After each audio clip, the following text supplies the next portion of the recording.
Here we are today, back out to the shop. I want to show you guys exactly how to work with Doc's Casting Investment Plaster, those of you that haven't tried it before.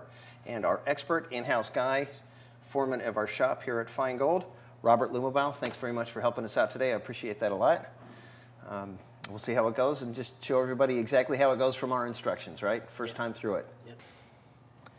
Robert, I remember when we first started working with this was the flask, and it was the upright torch-based casting machine for doing platinum, and this was all about platinum back in the days.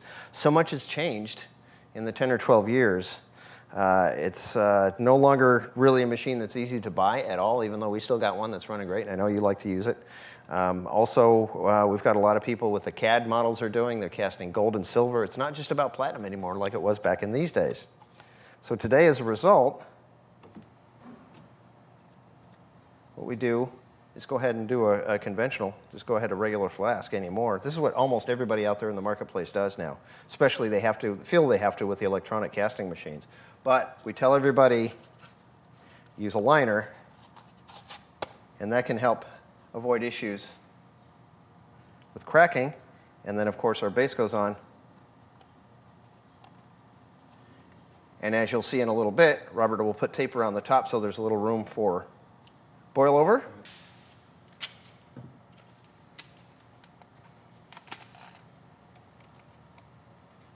The point of the tape is this material rises a lot.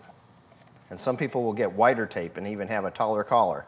And what's going to happen is when it's vacuumed, the level's going to come up pretty high, and this makes a room so it doesn't spill over.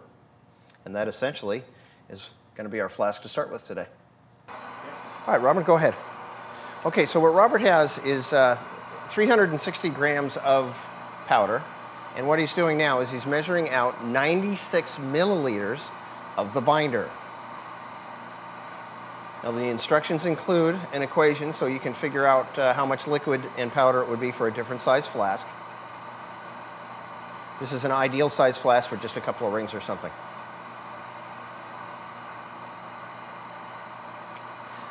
The binder is chilled to 40 degrees. And the powder goes on to the binder. And here comes the mixer. Now we have 1 minute starting now for mixing in the bowl.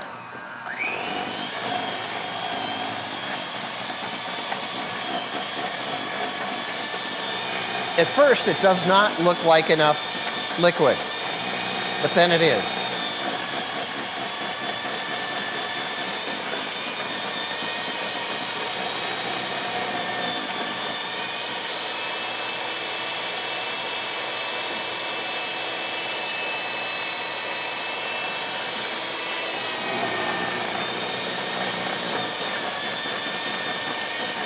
All right, we're about 35, 40 seconds into the mix.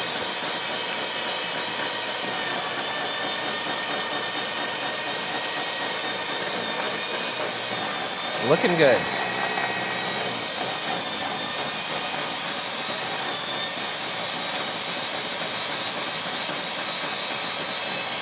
And there's a minute.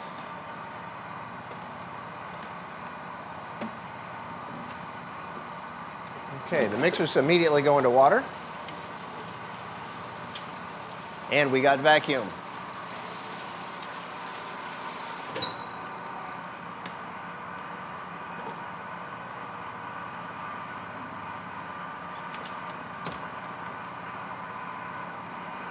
Okay, 15 seconds. I can see just a little bit of a boil in the bottom. That's the air coming out that got kind of blended in.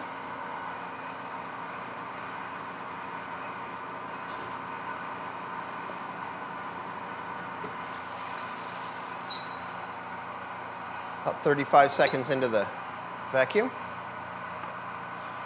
It's worth noting we've got a really good vacuum and a good seal and a relatively small bell jar around the bowl. A really large bell jar will take longer to vacuum out. Okay, I think about 10 seconds left, huh?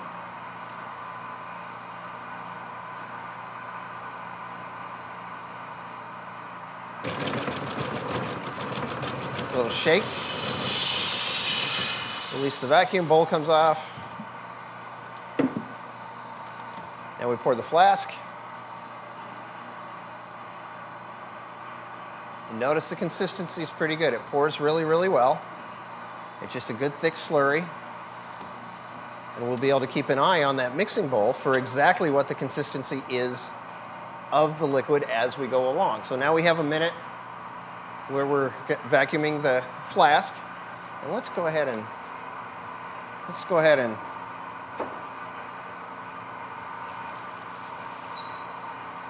okay, don't necessarily want to do that. But as long as I know it's not tightening up, I'm not worried. So here's the thing. 1 minute is hypothetical. Temperature, humidity, that kind of thing can make this vary a little bit. But it's still, I'm not worried that it's terribly tight. Now it's not boiling over the top, but I'm going to ask Robert to show a little bit here of how the vacuum can make the surface drop as he beats it down. And this is something you can do if it starts to boil over. Some days it boils over more than others. Always put that tall collar on the flask. And we're still pretty good in liquid. You know, sometimes we do have a little extra time. And we're at 1:10. Okay, so in this instance, it's actually running a little slow for us. Sometimes it does run a little quicker, but we can again. We've got a little more time than we thought. That's the good cold binder. That's the air not being too warm. That's the powder not being too warm. And actually, we could remove this at any point now because we vacuumed it plenty. It's been beaten down. So we'll go ahead and take the bell jar off and top off a little bit.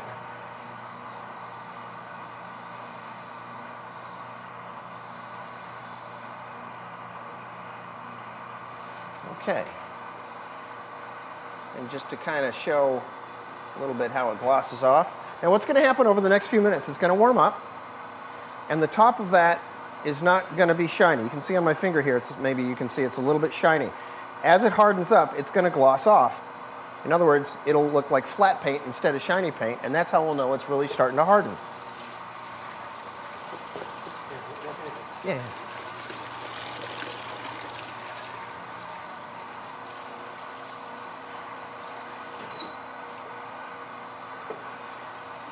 So now it's a 5-minute wait. Alrighty. A few minutes have gone by. We can tear the tape off and scrape off the top. Now, not everybody bothers to do this beforehand. I know a couple of guys that actually do this. They just let the tape burn off in the oven, and then they just scrape off the little tiny, tiny edges right before they go into the casting machine.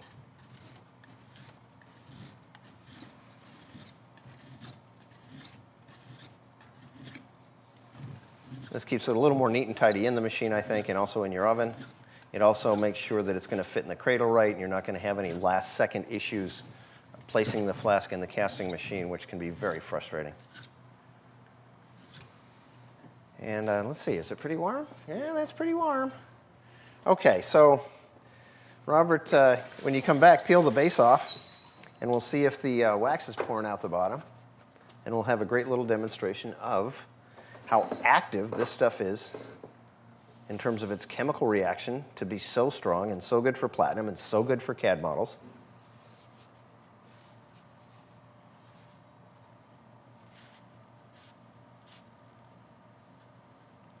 And there it is. Yeah, see, look at that. That's that was almost liquid wax. That was just, almost going to de-wax itself. Now, it may or may not literally do that, and that's really not the point. It's really just about illustrating how warm the material gets, how strong a reaction it is, and why you get such a good, strong flask to cast into that can deal with the small designs and deal with really hot metals like platinum. That's a day's work. I was glad we were able to get that all shot today. Yeah. Appreciate you working with us on it. You had a couple of questions about what was going on with the powder or with the liquid? Why was it boiling? Why is it boiling? Yeah, why was it boiling? Okay, well, that's just because we pulled the pressure down. So the water boils at a much lower temperature when you pull the pressure down. That's you might notice camping. If you go camping way up in the mountains, stuff takes longer to cook that you have to boil because it's boiling at 180 degrees instead of 212 degrees like it does down here at about sea level. So that's how that works. Why did we switch from flaskless to regular flask? Well, that was pretty much that was a change in machines. People gone with the electronic machines instead of the upright spinner, and it fits in the cradle better. A lot of them have a real strong spring in the cradle that holds it, and they're afraid it'll damage or break the flask. They're a little afraid of the little bit of cracking that can happen in the chance of a blowout. And honestly, it's just what they're used to, and everybody's a little more comfortable in their own comfort zone. How'd you feel today running through it today? You've been testing the batches for us lately. That's been going pretty good. Well, it went really fine. Yeah, yeah. So how'd it go the last time you made the mistake of not chilling the binder? It sets up fast. Yeah, yeah, it can be a problem. You don't have that much room. You don't have much working time. Do you find that it boils over a lot more violently, or it just runs out of time? It runs out of time. Yeah, gotcha. It's hard and fast. What else do you find goes wrong? What are the things that seem most likely to trip people up or trip you up? Boiling over. Boiling over. Okay. Okay. Have you noticed that seems to be the warmer days or the humid days or anything like that, or it just seems random? Just every once in a while it just acts up, right? One day it's pretty calm, another day. Today we had a very calm day with it. We couldn't hardly get it to boil over today. Right. Yeah. Okay. Well. All right. Terrific. Well, thanks again for all your help. Okay. Have a great day. Okay. I'm going to save the rest of your weekend. All righty.